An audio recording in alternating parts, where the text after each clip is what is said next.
Good morning to all the students of DLED second year, session 2018 to 2020, S6, Unit 2. Topic is strategy of learning language skills. Lecture 10. The question is, what do you mean by syllable, stress, intonation and rhythm? Give suitable example for each.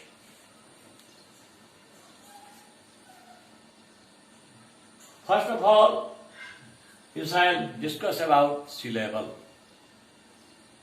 A group of words having at least one vowel sound each are called syllables. Vowel sounds is called syllable. It is of many kinds, such as monosyllable और मोनोथिंग्स. Mono का अर्थ होता है एक, mono means one, single. The words having only one vowel sound is called monosyllable or monophthong, such as cat, hot, put, sheep, but, etc. In these words, we are observing that they have only one vowel sound. So, these are called monosyllable or monophthongs. Next, bisyllables. Bi means two. Or diphthongs. The words having two syllables.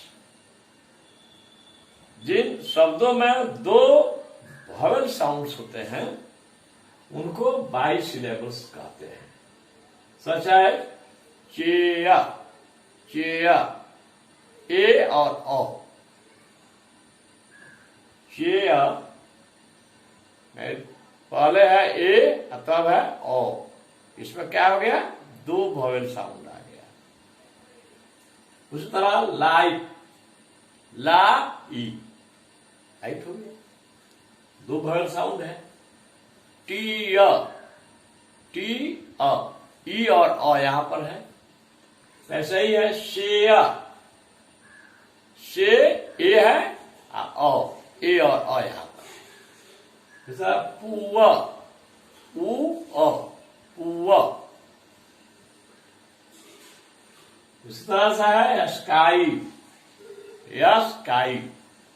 आधा और उधर है का, sky. Sky में आ जोड़ ई आ रहा है, sky. वैसे हाउ, हा आ जोड़ वो, हाउ होगा. In these words, we are finding that these words have two syllables, two vowel sounds. Next, trisyllables. Tri means तीन. जिन वर्ड्स में तीन vowel sounds हो उनको trisyllables कहते हैं.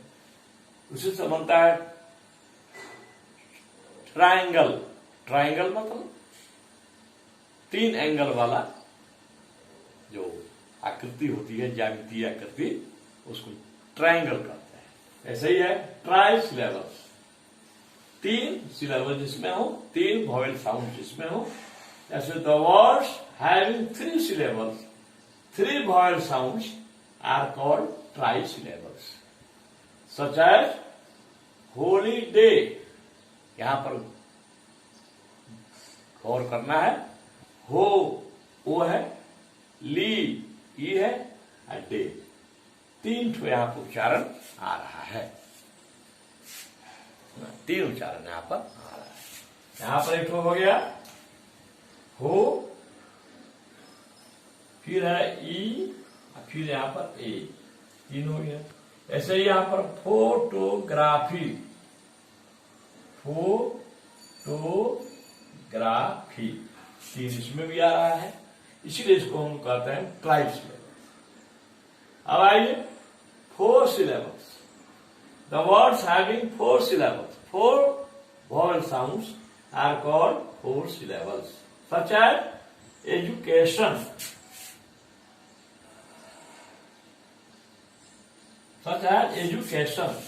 गौर कीजिए यहां पर एजू, ऊ है यहां पर ए,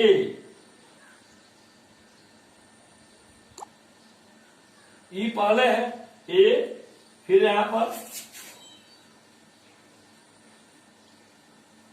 एजू, एजू के स, यहां पर 4 सिलेबल है। ऐसे ही है प्रोनाउंसिएशन, प्रो न सी ए, 4 इसमें भी हो रहा है, इसीलिए इसको कहते हैं 4 syllables।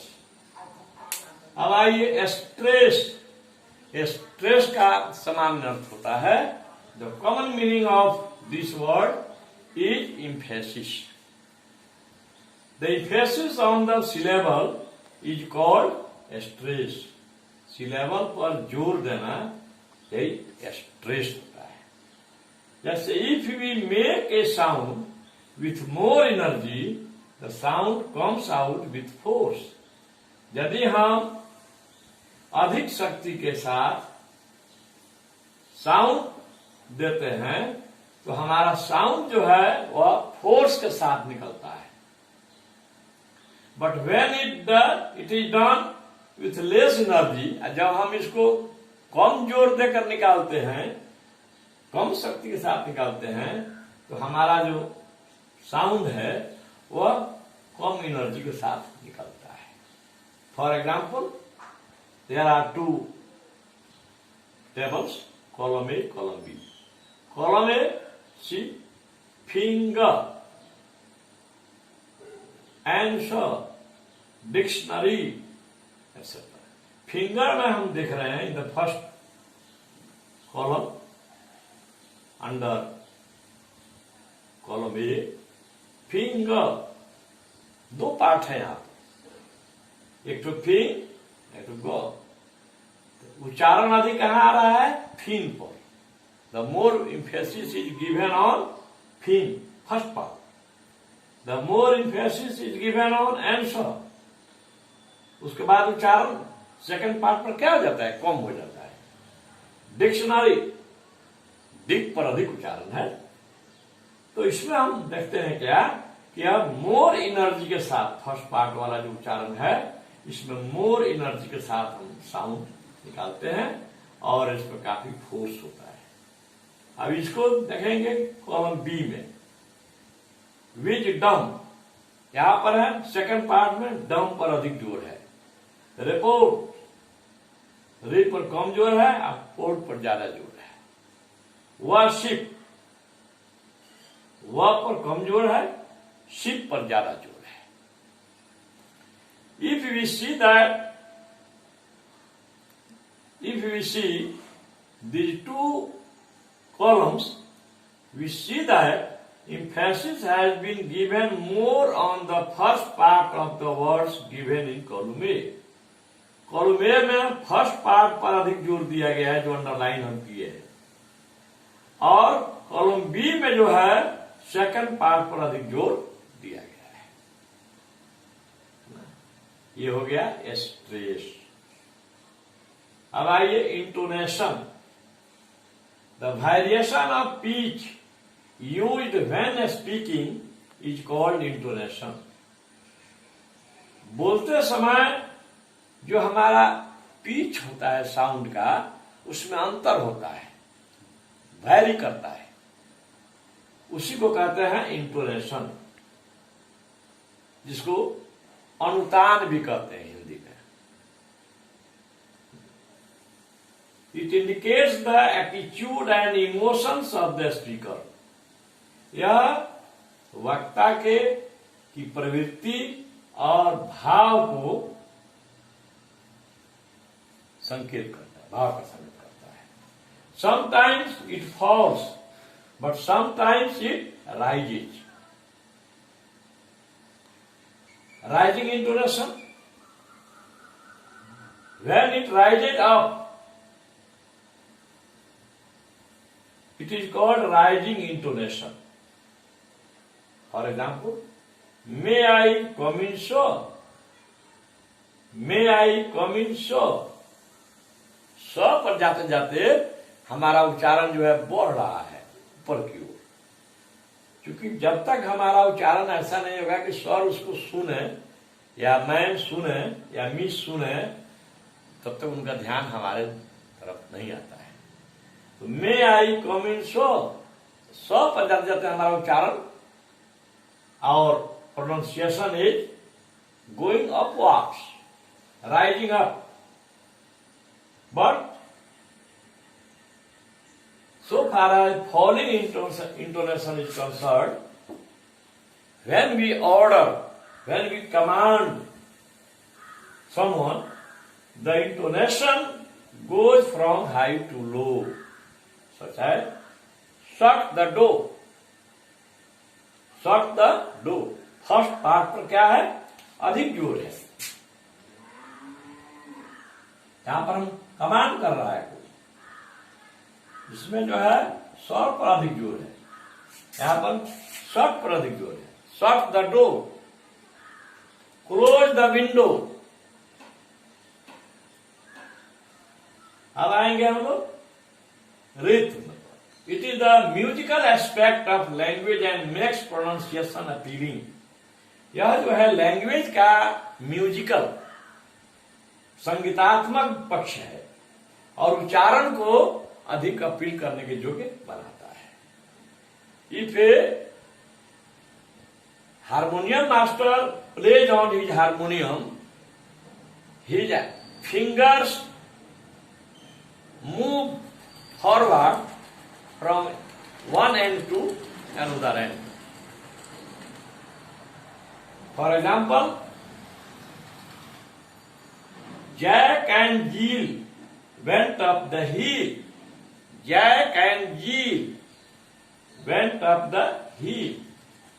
Jack and Jill में लास्ट में Jill जो है उसी से मिलता जुलता है यहां पर hill। दोनों का प्रोनाउंसिएशन का जो इंटोनेशन है वह एक है। It makes a lesson more interesting. यह लेसन को अधिक आकर्षक बनाता है एंड रिमूव्स मेंटल फैटिग। और हमारा जो मानसिक थकावट होता है उसको दूर करता है। थैंक्स।